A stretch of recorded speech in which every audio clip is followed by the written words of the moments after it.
ಯಾರು ಏನೋ ಹೇಳ್ತಾರೋ ಅಂತ ನಾವ್ಯಾಕೆ ತಲೆ ಕೆಡಿಸ್ಕೋಬೇಕ್ರಿ? ಯಾಕಂದರೆ ಇನ್ನೊಬ್ಬರ ಯೋಚನೆಗೆ ನಾವು ಯಜಮಾನರಂತೂ ಅಲ್ಲ. ನಾವು ನಮ್ಮ ಯೋಚನೆಗಷ್ಟೇ ನಾವು ಯಜಮಾನರು. ಅವನು ಯಾರೋ ಏನೋ ಯೋಚನೆ ಮಾಡ್ತಾನೆ, ನಮ್ಮ ಬಗ್ಗೆ ಏನೋ ಹೇಳ್ತಾನೆ ಅಂದರೆ ಅದು ಅವನ ಯೋಗ್ಯತೆಯ ಪ್ರತೀಕ, ನಮ್ಮ ಯೋಗ್ಯತೆ ಅಲ್ಲ ತಾನೆ.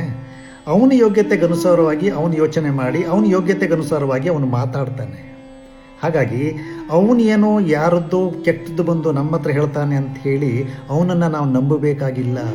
ಯಾಕಂದರೆ ಸುಳ್ಳು ಬೇಗ ಹರಡ್ತದೆ, ಸುಳ್ಳಿನ ವೇಗ ಜಾಸ್ತಿ.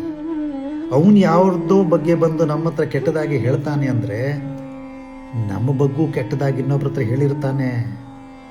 ಅಂದರೆ ಒಬ್ರದ್ದನ್ನು ಇನ್ನೊಬ್ರಿಗೋಗಿ ಹೇಳೋದೇ ಒಂದು ಎಂಟರ್ಟೈನ್ಮೆಂಟ್. ಅವರಿಗೆ ಜೀವನದ ಪರಮಶ್ರೇಷ್ಠ ಮನೋರಂಜನೆ, ಅದಿಲ್ಲದ್ರೆ ಆಗೋದೇ ಇಲ್ಲ. ಹಾಗಾಗಿ ಯಾರ ಬಗ್ಗೂ, ಯಾರ ಮಾತಿನ ಬಗ್ಗೂ, ಯಾರ ಚಿಂತನೆ ಬಗ್ಗೂ, ಯಾರ ಯೋಚನೆ ಬಗ್ಗೂ ನಾವು ತಲೆ ಕೆಡಿಸ್ಕೊಳ್ಬೇಕಾಗಿಲ್ಲ. ಯಾಕಂದರೆ ನಮ್ಮ ಹೆಗಲ ಮೇಲೆ ನಮ್ಮ ತಲೆ ಇದೆ, ನಮ್ಮ ಯೋಚನೆಗೆ ನಾವೇ ಯಜಮಾನ್ರಿ. ಏನಂತೀರಾ? ನಮಸ್ಕಾರ.